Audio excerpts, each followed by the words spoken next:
Hello, good morning, good afternoon, good evening from wherever you are joining me and my guests. Episode 5 of the S1 Tom Chat. And with me today, two of the loveliest people in the world, Carole Theriault and Graham Cluley. I know, right? I know.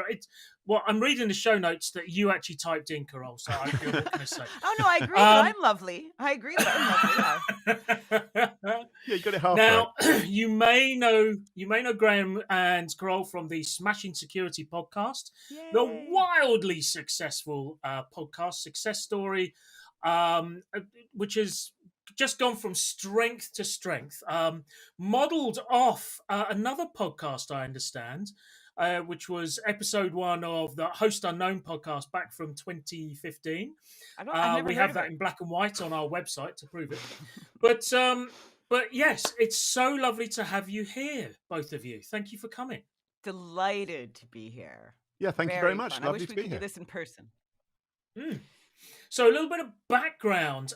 So Graham, you've been in the infosec industry, I think literally from when you left school in short trousers, right?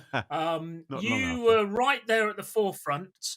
In fact, I believe I actually saw you at Soft Teach in Heathrow with Dr. Alan Solomon. I Were you attended there as well.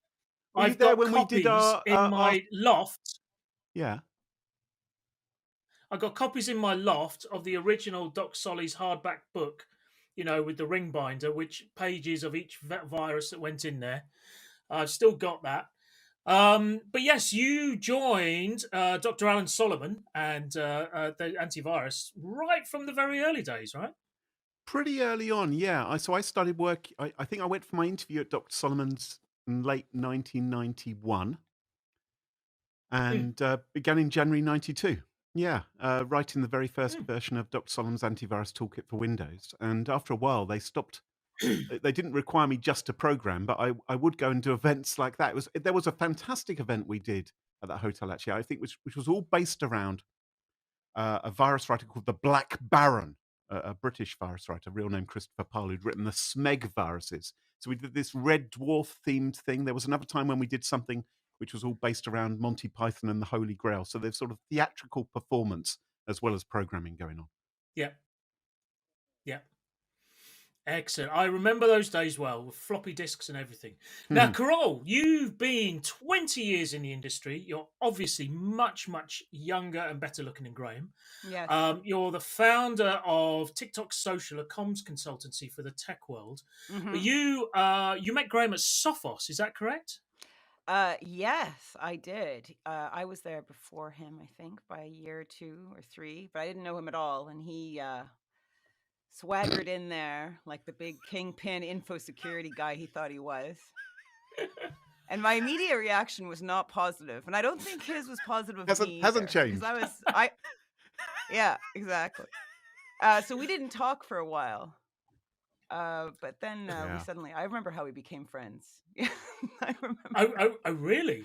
Yeah, I was getting some secret messages from someone, kind of like flirty messages, and I was like, I was sure it was someone in the office, and it wasn't me. Can I stress it wasn't me? Oh, right, okay. But no, I went to Graham at one point and said, "Look, you have to help me find who this is because it's me. You're a nerd. You understand this exactly." Then he proved very useful, so he's still around and still proving useful to this day. Yes.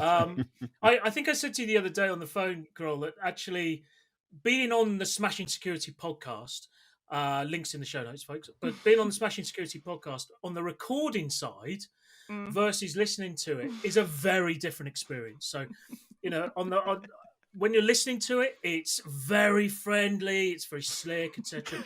When you're recording it, it's like being in the living room while your parents argue in the kitchen. It's effing and jeffing. It's incredible. Oh my goodness me! In fact, I think I would refer to you, Carole, as Smashing Security's chief voice of reason, and thank you very much. and Graham as just I don't know, chief something, but I agree.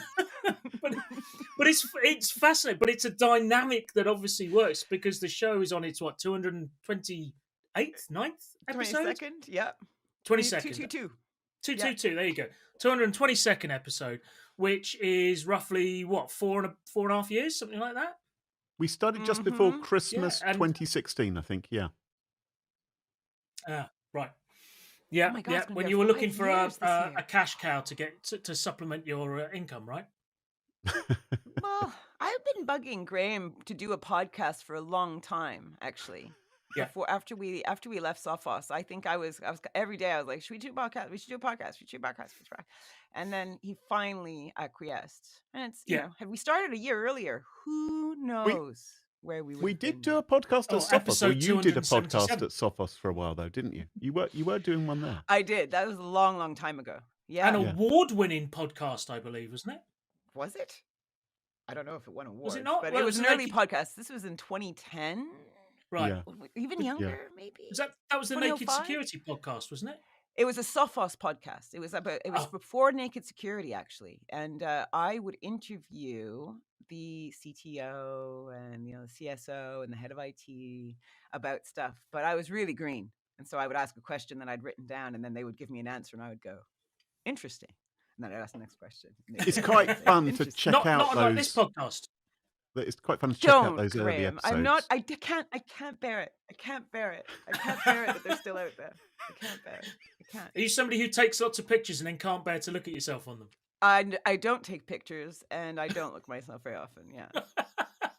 Well, you're going to really enjoy this podcast when it gets I know. I'm released. having a blast so far. It's amazing. So what I think is really interesting though here is a real sort of mashup between, the technical chops on the one side, because obviously, Graham, you joined Doc Solly's as a coder, a developer. You producing this, the actual No, this is a product in myth. the This first is all place, and wrong, then Tom. Your Sophos. research is rubbish. This is untrue. I'm going to fire somebody then. So I was a programmer and coder at Dr. Solomon's, and after a while at Dr. Solomon's, they saw I was quite good at presentations. And so I jumped from a programming job at Dr. Solomon's into a sort of marketing PR product manager job there.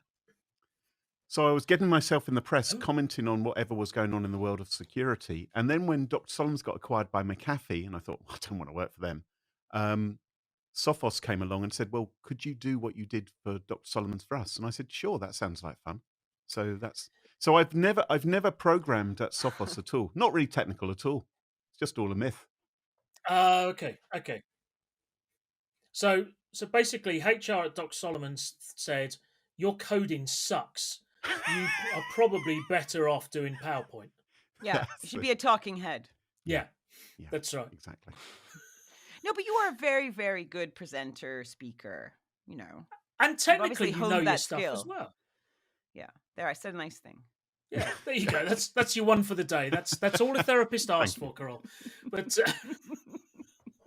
but I think that there's this strong melding of, there is a technical background there. Don't get me wrong, but that strong melding of communications on one side and the technology on the other side, and that's what actually helps bring that message across so much better than many other podcasts, etc. I mean, I know that the comparisons to things like Top Gear are, overused a little bit, but there's certainly that kind of, you don't have to be in security to enjoy the Smashing Security podcast, because you're both, and especially Carole, I've noticed this with you, you're very much, no, let's explain this concept. It's simple to us, but to other people, let's explain this concept that we're talking about with 2FA or MFA, or what is the difference between the two, or whatever. So I think it's what I really liked. The show itself is very accessible, but as a result, it's delivering content that people really need, far broader than just the InfoSec industry. I see it like a lot of podcasts, especially in our space, try to ram. It's like, think of it as fast food, right? And some of them are like, you've gone to McDonald's, they give you by 50 quid or $50 worth of fast food, and they shove it down your throat as fast as you can, and you taste. It's disgusting. And I think Naked Security, or Smashing Security rather, is like a 5-course dinner. right? We Yeah. start with hors d'oeuvres. Oh, We have a few giggles in between some sorbet, right? A few Yeah. giggles. A few Then we dirty get to the jokes main from course. Graham. Yeah. Then a little dessert at the end, little après, amuse-bouche, little espresso. There And you then we do it with go. a laugh, right? Yeah. And it's fun. I enjoy doing it. And that's the thing. Graham and I always said, if it's fun, we'll continue doing it. Right? And we don't mind scrapping. We can scrap and get over it pretty quickly, which thank God. But, Yeah. Well, you got to stay together for the kids, right? no all way to talk about 222 Maria. of them. Yeah, that's right. 222. So, one of the questions that, especially having known, or been sort of involved with Doc Solomon's back in the early days to today, and time at Sophos, etc. Whatever happened to the good old days of viruses and malware? What changed from something's gone wrong? Get the IT guy to come round with a floppy disk and we'll get it all get sorted out and all that sort of thing, to where it is today, which is feels so evil and malicious and Yeah. really unpleasant. I mean, there was a certain annoying joy to it back then, and I say that heavily caveated, but and maybe looking back 25 years through rose tinted glasses, but it seems to have really changed. It's gone from a bit of fun to organized serious crime. I have to say, it was so much more fun in the old days. And I think the reason is that back in the old days, the malware was written largely not to make money. The malware was being written to show off by kids in their back bedrooms, who were just messing around. And so the malware would do visual things on the screen to be noteworthy. So you'd get a green caterpillar Yeah. going across, eating up your letters and pooing them out the other end brown, or you'd have an ambulance go across the screen, or letters dropping down. And it was kind of fun, and it was kind of creative. It really was electronic graffiti, which is what sometimes people call malware. And then, of course, Yeah. like everything, money ruined everything.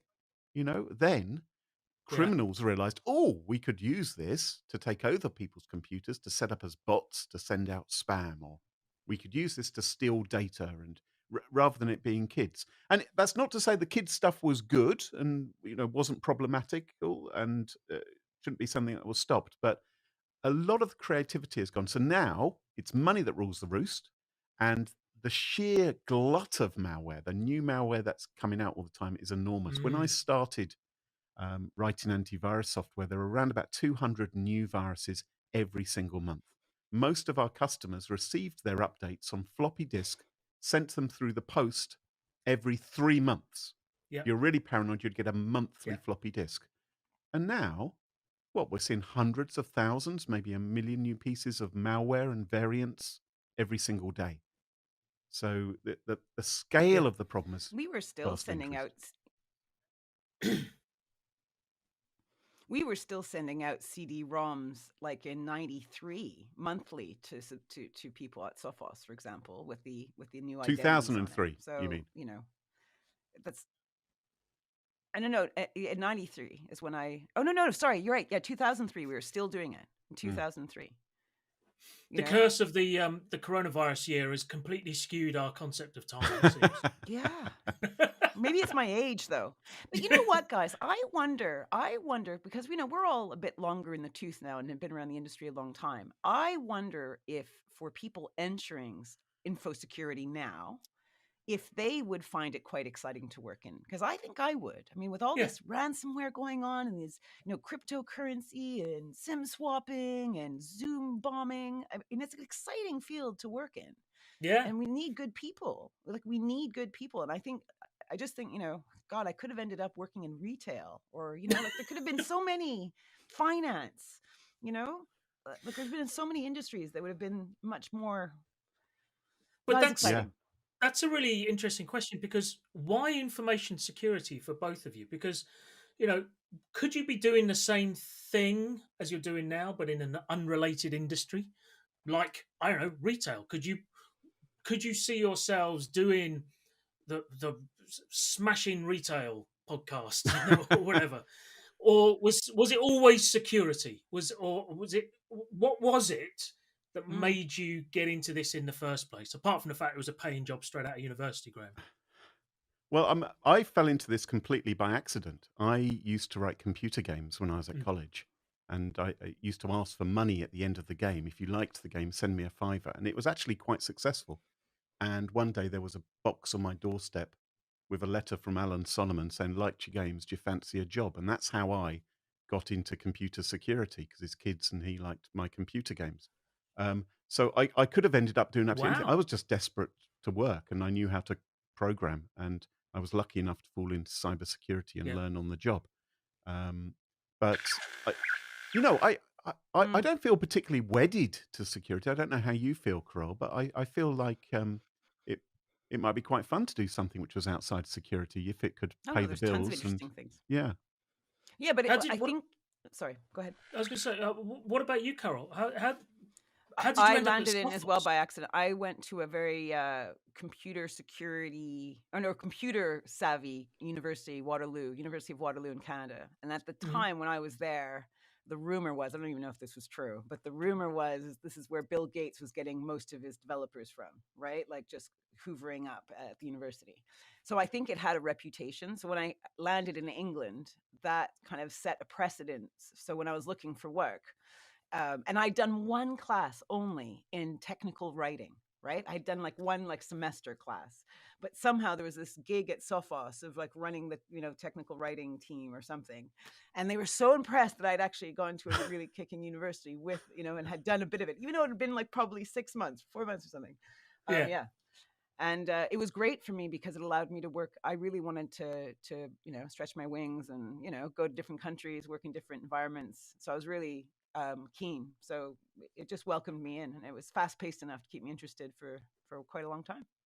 And then from technical consulting to Yeah, communications and things like that. yeah, because Graham and I had made friends, and he was running the PR stuff at the time, and there was a vacancy, and I was like, okay, I'm out of here. Tech support. I mean, it was a way into the industry and a way into the England, working in England, the Yeah. technical writing, but it wasn't for me. It was a bit, Yeah. I'm not a proofreader.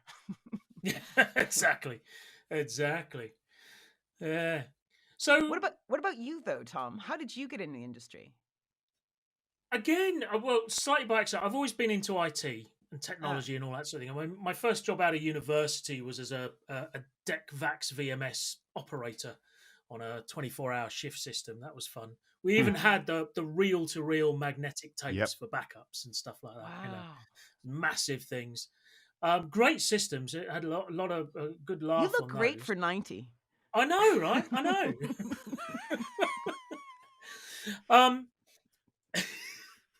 there you were at Bletchley Park, Tom. That's right. But and so I've always been in IT, etc. I mean, my degree was actually industrial relations, personnel management with computing. I mean, it was a real sort of mishmash. I got a third class. I completely fluffed the whole thing up, and that's how I became a VAX operator, DEC VAX operator. Before somebody asks me if I'm vacuuming, and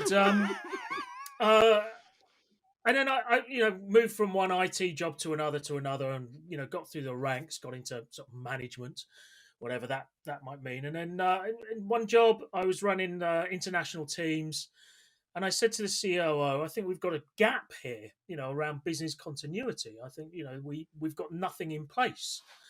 And he had actually recently just had his identity stolen, his credit card details stolen. He was going through all that. And it made him think, oh my God, how many records of our customers' clients do we have access to? Is this going to happen to us? And so he said to me, you could set, what I want you to do is set up a team that will do BCP and this and this and this and this and this. Next Tuesday, please. It was literally, I had to go back to my boss and say, well, someone 3 ranks higher up than you says I'm no longer working for you, so bye. Yeah. Wow. Yeah. And so, March, April 2008, I can't remember exactly, just set up the first security office in this particular company. And it went from there, and it worked out really well. But the interesting part was, and I think like something like you just said, is as soon as I got into it, I had a career. Up till that Mm. point, I just had a job doing technology and IT, but I wasn't going anywhere. It was everything was just sort of falling into the next thing and the next thing. Whereas for security, it's like, now I know what I want to be. Now I Yeah, know how I can get there as well. I'm not sure I've ever felt like I'm going anywhere. But I'm quite happy not going anywhere. I'm No. sort of, I don't really want to progress. I often had a challenge when bosses would say, well, what, But you you know, have a what? career, though. Well, yes.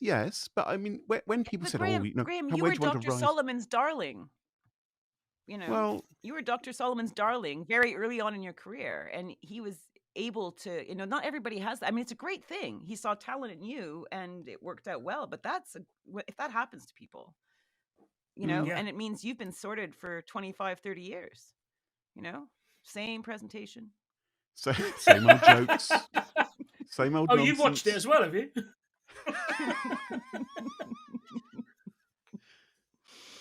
Oh, how lovely to be Yeah. here. That's right. So pleased I agreed Mom, to do Dad, this. stop! This is what it would be like if we did 2 shows a week, Clue. No, but I think, Graham, the point is that, you know, you've had a career out of this, and you've probably realised, okay, this is what I'm good at. This is the industry that speaks to me, and I can speak to it and make a contribution to. That doesn't mean that you want to Yes. be, you know, on the board of every security company or whatever. But Oh, you have yes. found And your place. As I wouldn't want to be, because I'd find that boring. And if something's Yeah. boring, I will do a bad job at it. And sometimes I've had situations where people have tried to get me to manage people, and I really, it's just forms and reviews and dealing with people. You know, I just want to just do what I do, and someone else can handle all of that. And I think that's a mistake some companies make, is trying to push management and, oh, you want to climb up the ladder. It's like, no, I don't want to climb up the ladder. I'm very happy down here. Thank you very much. I'll just do this bit over here. The Peter principle, right?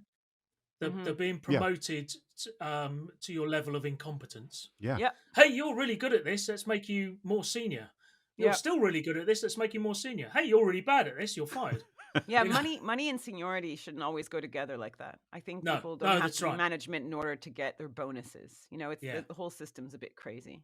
But I'll say one thing though about the career, despite it being really exciting, I think because it's so fast paced, and for me, maybe at the time where I was, who knows, but it was an intense experience. So by the time that I left corporate land, you know, working across Europe and global roles, all kinds of different manner of roles, and I'm sure all that, I was close to breakdown land, I think. Like you know, so the more you climb, the more, you know, you see the inconsistencies within a place, or you know, you're not always agreeing with everything that's being done, and you can wrestle with that when you're contributing a whole big chunk of your life to something that you don't necessarily agree with in principle or in ethically or morally. It doesn't matter. And so my call would be to companies to really look after their employees, but be good people. Like, just do good things and be good, and stop ripping everybody off and pissing off employees, you know? Yeah. Because you could really build a family if you looked after it like that. That's right. Yeah. I mean, I think, as you know, Carole, we were talking about it just the other day, that, you know, I've been very public about the challenges I had, and, you know, when I was a CISO, I used to joke at the beginning that all I did was PowerPoint and politics, and then towards the end of it, I was very clear: all I do is PowerPoint and politics. And it did. It had a real, you know, impact on my, you know, my mental health and my, you know, my you know, personal relationships and all that sort of thing, and did reach that breaking point. But you know, I think as much of that was down to me as it was the organization, in a sense. And it's not the specific company I was working at. It could have been any other company, you know, for want of a better term. And the one thing that taught me was, actually, if you need to stop, then stop. You know, nothing's worth it. There's plenty of people to pick up the slack. You're not invaluable. No. You know, and actually, you will do a far better job as a result. And you know, I've become much happier, much more content. I eat a lot more chocolate, which is unfortunate, but yeah, maybe that's where it is. Eat chocolate, everybody. You'll be happy, and you'll have the short-term energy to meet your deadlines. But but really, I think people get very tied up, and security is one of those things where if I don't do this, the company will collapse, it will break, it will whatever. The Mm, whole we're measured on failure and all that sort of thing. Actually, frankly, we need to take a step back from that. mm, I agree. And I and agree. do you Yeah. think But it's lockdown, hard Tom, has because actually helped that or not? Do you think people working from home, or has that actually increased the pressure for people? Do you know what I think it worked in the short term, maybe the Mm. first sort of 3 to 6 months, because companies had to take into account different ways of working and people getting up and letting the dog out or letting the delivery person in or whatever, or dealing with kids working from home, because frankly it was the only way they could operate. I think Mm. the challenge is that, like, every senior exec etc who has a company phone and a company iPad and all that sort of thing knows you never switch off if you're not careful. And I think it's swinging that other way now. So when you combine lockdown, uh imminent death if you step outside your house, and combined with an always on work infrastructure etc and emails and communications, I think that can be very very dangerous. And I think obviously when lockdown finishes, the sooner we can sort of get that balance right of, yeah, come into the office occasionally, work from home, or come into the office all the time if that works for you, or not, or whatever. But that much more flexible approach, I think we're going to be in a better place as a result. And the moment that companies stop focusing on the hours people work, but the output that they produce, I think is going hallelujah. to be really important. I wonder, okay, this is a bit tangential, but I Yeah, wonder if people go back to the office, if they're going to remember a lot of the places I worked were open concept, right? No offices, right? Oh We all yeah. shared this, you're all in the bullpen, right? You're working yeah, yeah. away. And I wonder, and like in the same that everyone's been working from home, and there's been this huge glut of people who have previously opened up their open houses into open plan models, have then got the builders in to rebuild the walls so that the kids and the parents and everybody could do the multiple, you know. I wonder if the offices are going to do that as well. So you're going to see these kind of glass cubes everywhere where people get to work in private, in semi-privacy. With It's airlocks. interesting. Yeah, yeah. Yeah. Positive pressure inside. Funny. Yeah. Spray on the way out, Yeah, that's disinfectant right. spray. Hmm.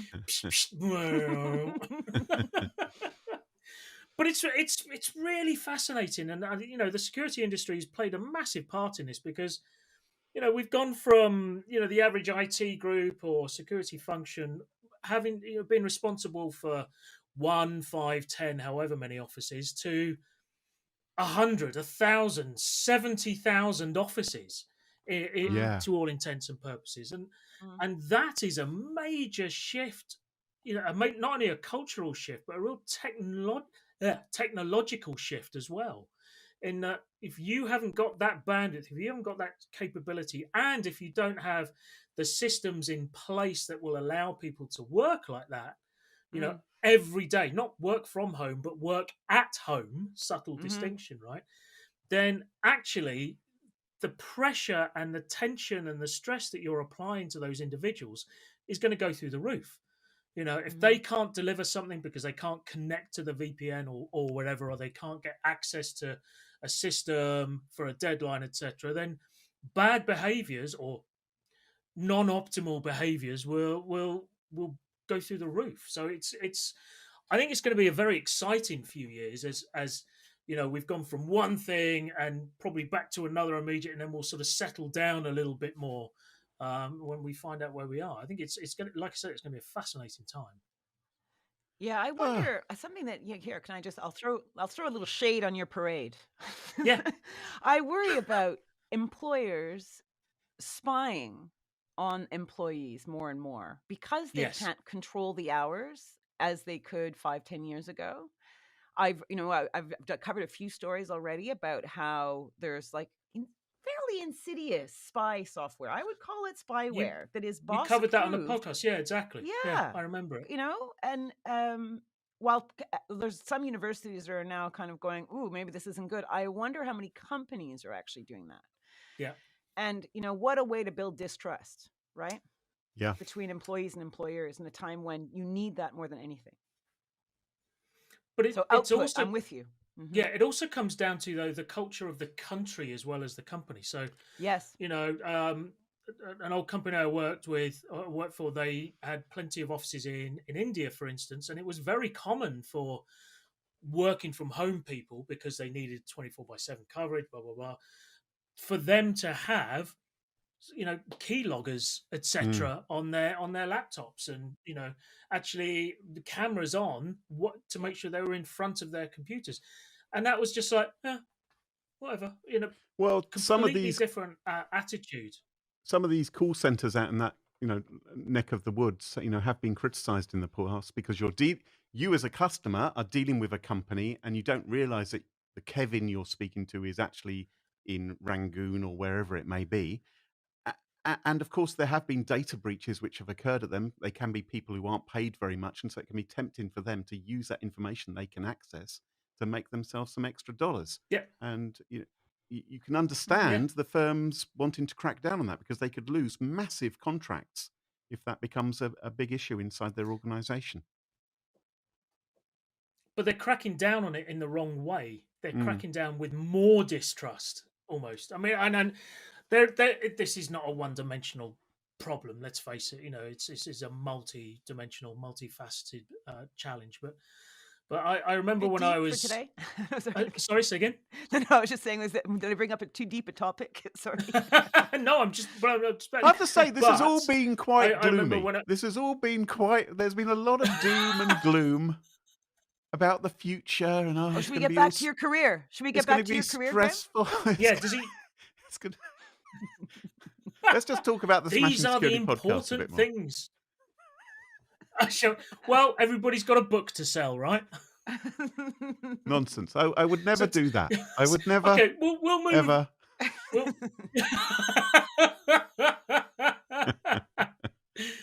you're right. Let's move on. No, always, the guest is always correct when it comes to. No. This is It's your show, depressing. Tom. Let's move on. In that case, tell us. Here's your opportunity to sell your book, as it were. So who are you targeting Smashing Security at?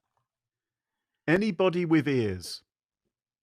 Anyone with ears is allowed to listen to the Smashing Security podcast, and we're very happy. We apologise for the minimal amount So you're saying my mate Barry isn't welcome? No, Barry no ears can bog off. He's no good to us. But the rest of them, very, very welcome. You don't have to be interested in computer security. In fact, that can be a disadvantage. You might not enjoy the show if you're interested in computer. No, seriously. The thing is, everyone's got a phone in their pocket, so everyone's got a computer. Everyone wants to stay safe online. We try and explain it in a simple way, which is accessible and hopefully fun, whether you know about cybersecurity or not. Yeah. And I would say our personalities are very are strong, and they may not be everyone's cup of tea, and we're totally fine with that. Yes. I'm not sure we're each other's cup of tea either.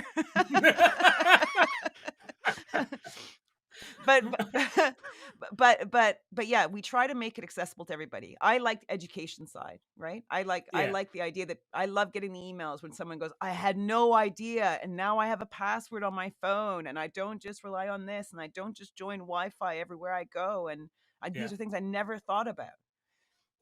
And that's great because, just people getting a little bit wise, because there's a lot of, and it sucks, but there's a lot of crazy stuff going on out there. And in a world that's disinformation, who do you trust? So we try really hard to do our research and be honest about what we know, what we don't know, and give our sources and provide links. So. And the other fun, thing is that we've had we try not to make it just boring with our own voices, but bring on other special guests as well. So some of them from the world of cybersecurity. So Mikko Hipponen, for instance, well-known figure, or Troy Hunt's been on the show, but people outside that world as well. So Jack Resider. Yeah, Jack Resider from Darknet Diaries. Gary Kasparov, for instance, the world chess grandmaster. Robert Llewellyn, who plays Crichton, the robot android on Red Dwarf. We got him on. How did you get him? Well, we just asked him, and he said, yeah, I'll do that. And it's brilliant. So we love to get different voices and different points of view onto the show. I mean, how do you even find some of these people's agents? We would never, never go through an agent. We call up and go, do you know who we are? Yeah. It's not like these people publish their email addresses everywhere, though, is it? Or maybe they do. There's this thing called Twitter, Tom. Yeah. Yeah, but they don't always run them, you know. Yeah, I know, but we're not going for Taylor Swift yet. Yeah. Graham has enough followers now that people actually take notice if he reaches out. I'm at a distinct disadvantage on that front. He has followed the kid's route and built an influencership, which is great for him. Yeah. But he does have to manage it. I think I wonder how much of his ego is tied up in it now. I worry about it. Sometimes it's difficult, though. I mean, we tried to get Thom Langford onto the show many, many times, and getting through the different tiers of agent, etc. And in order to convince him to do it and come to the right financial terms was really hard. But we got there in the end. We went after Alex from Reply All. We never managed that one. Oh, we're going to list all the people who didn't reply to us, who didn't say yes. Shall we do that? Giving you a few. Yeah. Shame them. Yeah. Yeah, because this is the place to do it. I mean, because they're going to listen to this. Yeah, exactly. They're not going to go on your podcast, but they're going to listen to this. Exactly. Bill Oddie, he's never replied. He would have been great. He's quite grumpy. Just as an aside, I have a quota exceeded error that's showed up on my Zencaster saying I've run out of free disk space. That means your laptop is filled up with space. Yeah. Okay. Well, in which case, I tell you what, I think we should call it there anyway. Carole's having some technical problems. Graham, you need to nip over and sort those out. But let's leave it there on the lovely subject of people who refuse to go on to Smashing Security, which I think is a brilliant place to start. Or refuse to even acknowledge that Smashing Security exists. But I would love to come on your show again, as always. In fact, this time I believe I'm actually going to end up paying you money to do it again. But yes, so Carole, Graham, thank you very much for joining me on the podcast. And I do hope you have enjoyed yourself as much as I have. Thank you. You're an absolute legend, Tom. Thank you so much. A real pleasure. Thanks, Tom. And thank you, folks, for watching and listening. I hope you enjoyed this episode 5 of the S1 Tom Chat. See you later. In the next episode of the S1 Tom Chat, Javad Malik gets mistaken for an information security professional. So, what does security think about this? And Andrew Agnes claims parody gangster rap was his idea. There's a lot of hate going on in this call.